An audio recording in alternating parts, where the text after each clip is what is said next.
Hi everyone, I have an updated foundation swatch video for you today. I have done 2 of these in the past, so I will link those below and in the little eye.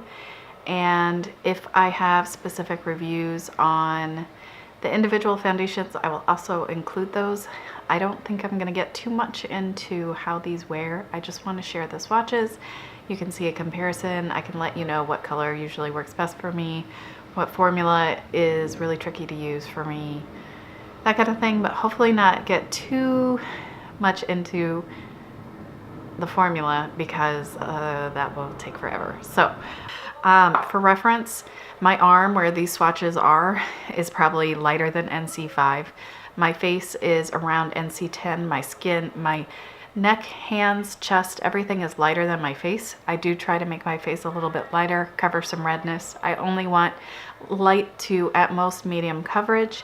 Right now it's very dry because I'm pregnant, except for a few spots which have a little bit of oil. Otherwise, normally when I have bought most of these foundations, it's because my skin was more on the oily side, and my T-zone can sometimes be very oily to just kind of moderately oily. And yeah, so I prefer things that are in that NC5 to 10 range, though I can go a little bit darker just because my face is naturally darker. I have the freckles, which also have this very warm tone, and I'm not using a lot of coverage. If I were going for medium to full coverage, then the color match really would be a lot more important than it is for me. The first thing I started with, because a lot of people have seen this, use this, have it in their collection, it's the Tarte Shape Tape in Fair. This does oxidize quite a lot when it dries down. It changes color, it gets a little bit deeper looking, a little more warm and peachy, as opposed to how it looks when it first is applied. I don't use much of this. It does wear nicely under my eyes. I like how it looks under my eyes. I don't mind using something a little darker under my eyes just because it helps kind of brighten those, cancel out those bluey purpley tones, and this works well for me. It doesn't crease without setting it. I don't need to set it in order to keep it from creasing. It's a good concealer. I wish it didn't have a fragrance because I don't like the way it smells. Could not wear it while having morning sickness, that's for sure.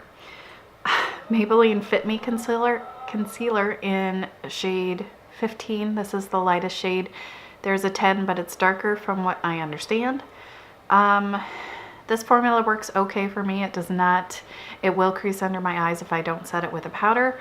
It is a bit darker even after drying down than the Tarte, but again, I don't mind something darker under my eyes, so it works fine for me. I'd say it's quite a nice formula in general, especially considering how affordable it is. So there's that. First foundation is the Anastasia Stick Foundation, and this is in shade Warm Alabaster. This, I appreciate that the price point is quite nice on this, and I mean, you're not getting a ton of product, but it's nice that it's reflected in the price. It's not that expensive. There is another shade called Alabaster, which I think is less warm and to me looks a little bit lighter. So if this seems a little bit too warm peachy for you, I would definitely give Alabaster a try. I probably would have picked up Alabaster if I knew that that existed at the time. But I didn't do a lot of research. I saw somebody else say that this would be good for like NC5 to NC10, so I snagged it. Next up is the Kokie Professional Kokie Cosmetics Skin Perfect HD Foundation, and this is in shade 10W. It's available at Walmart. I think that's the only place you can buy it, if I recall correctly. It's a lovely, lovely formula. I really like the formula on this one. I'm pretty sure I have used this in a video before. I will try to link it below. It is too dark for me, though I can make it work, though I think it's best if I mix it with something lighter or a white. But the formula, I don't like messing with the formula because it's so nice, it's so smooth, it's easy to apply, it wears nicely, it lasts throughout the day. It's just, if you can wear this, if you're between like NC10 to NC15, or maybe a solid NC15, I would definitely give this a try. Good price, really nice formula. Wet n Wild Photo Focus Foundation in Porcelain. This is lighter, and I can wear this by itself, and It's feels like a little bit thinner, less coverage than some of the things that I have, though that doesn't really matter to me. It wears on my skin okay, that I remember. I'm not really sure. It's been a while since I've worn this by itself when my skin wasn't freaking out. My latest acquisition is the Milani Conceal and Perfect 2-in-1 Foundation and Concealer in 00A Porcelain. So this is also a little bit too dark, as most things are, but it is workable. I can wear this by itself. I don't think it looks terrible. I think it looks a little better, a little bit lighter. It is, again, a warm tone. It looks kind of warm to me. But then if something is dark, I find that it often looks kind of warm. So I don't know. I feel like I had a good grasp on undertones for quite some time, and now I don't even know. Everything looks kind of orange or peach. I don't know. This has a thicker coverage, thicker consistency, and so far I've only worn it alone about 3 times, and I've had some difficulty getting it to look nice on my dry areas and also wearing well on the areas that have a little bit of oil. If you have a normal skin type, I think it would work pretty well. NYX Total Control drops, and this is in Pale. Very, very light. This is the lightest yellow foundation I think I've ever come across. It's so far I have not had a lot of luck wearing this by itself, and I've not had a ton of luck mixing it into other things. After letting it sit for quite some time, it completely separated, so there was kind of a clear liquid on the top and the pigment down at the bottom. You shake it up and it's fine again. But I just had difficulty getting this to wear nicely throughout the day. Now that my skin is in this crazy dry mode, I think I'll try this again and see if it sticks better and doesn't look patchy. We'll see.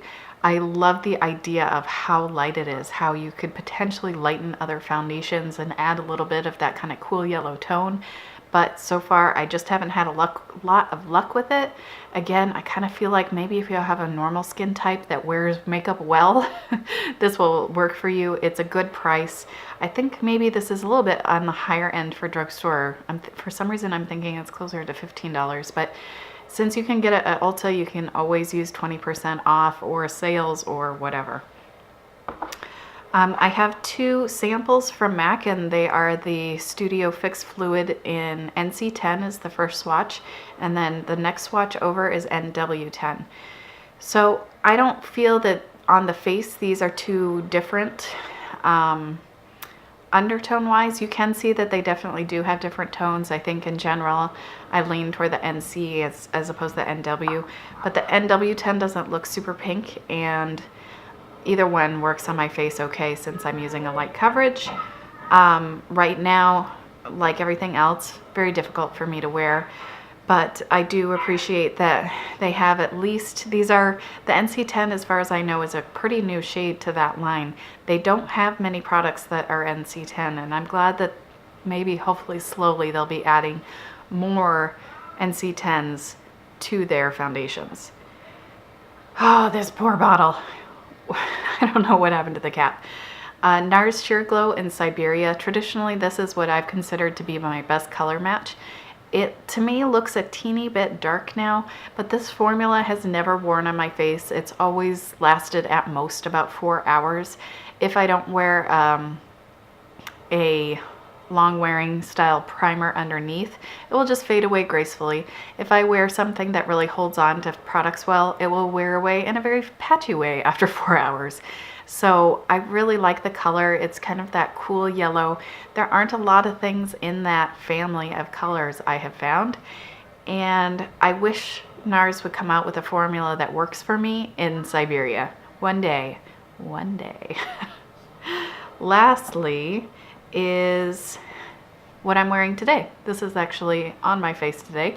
I don't wear this by itself very often, but I'm trying to give it another shot. You know, I want to make this work. So it's the Kat Von D Lock-It do they still call it Tattoo Foundation? Maybe it's just Lock-It Foundation in Light 41 Neutral. This is the lightest shade it comes in. It does not have any warm yellow tones. It is very, very light, and it is definitely more on the pink side. In the picture that I have taken of the swatches, it doesn't look that pink. To me, in person, the swatch I have of it looks pink. Today, to try to get this to work on my face, on my very dry face right now, I first put on my Ahava, that Osmoter Concentrate X6. It's an oil. It's a jojoba oil with a bunch of other stuff in it. I put that on first. Then I put on my Peter Thomas Roth Max Sheer All Day Moisture SPF 30, which in general I find makeup sits on top of very nicely. Very moisturizing. I then put on Kat Von D Lock-It Hydrating Primer. And then I took half a pump of this and a full pump of this and mixed them together to try to get this to sit on my face nicely. I have such a hard time with this formula. And it looks pretty good, except for right through here. It doesn't feel as dry as it did earlier today. There was a point where it was like an hour or two after I put it on that just like right here was just so dry. It just felt so parched. It feels better now. I think maybe there's a tiny bit of natural oils that have finally come through to rescue my poor face. The color, because I'm watering the color down. I'm only using a little. I don't think the undertone difference is really that noticeable. I'm not sure that I have ever worn this like full strength on my face. I'm thinking about doing a full review and demo on this and just like slathering it on my face to see how it looks, see how, if I can make it work at all, like to get it to not sit and look very heavy and cakey. But I have skin that does not wear makeup well, and it's probably partially due to being, 37 with skin that is extremely sensitive to the sun, so probably has a good amount of sun damage over the years. I try to take care of my face. I wear SPF every day, etc. But I do not have firm skin. I have kind of loose skin, and it really, anything dry, heavy, it's just, especially where I have lines, especially where I have more noticeable pores, they just look so dry and heavy and awful with anything that's too matte for me. I just can't wear a lot of coverage. I don't need a lot of coverage. I don't want a lot of coverage. I want my freckles to still show through. And I thought I was going to make this video shorter, but it's not happening. I just want to even out the redness. That's what I'm looking for. I want to lighten my face a little bit to kind of mesh with my neck and chest. I want to cancel out kind of ruddy tones around my mouth so I can wear whatever lipstick I feel like. I just kind of want a more even canvas. I can go without foundation. I can go without concealer. It's really not a big deal for me, but I do like having a nice base. So that's it. That's all of the foundation swatches I'm including today. Please let me know if you have any questions on the formula, colors. Like I said, I'll include previous swatch videos that I have done. I think right now I've swatched all of the foundations that I have in my possession. My older foundation swatch video may be from 2 years ago now, so I think that includes some things that I don't have anymore. So that could be helpful in case you're looking for something that's been around a little while. I may have swatched it before. I also have blog posts with those swatches, which can be a little bit easier than watching a video, in case you want to look at that. So I will include all the relevant information down below. Let me know if you have any questions, comments, whatever. I do love hearing from you guys very much. I hope you're having a great day. Thank you so much for watching, and I'll see you soon.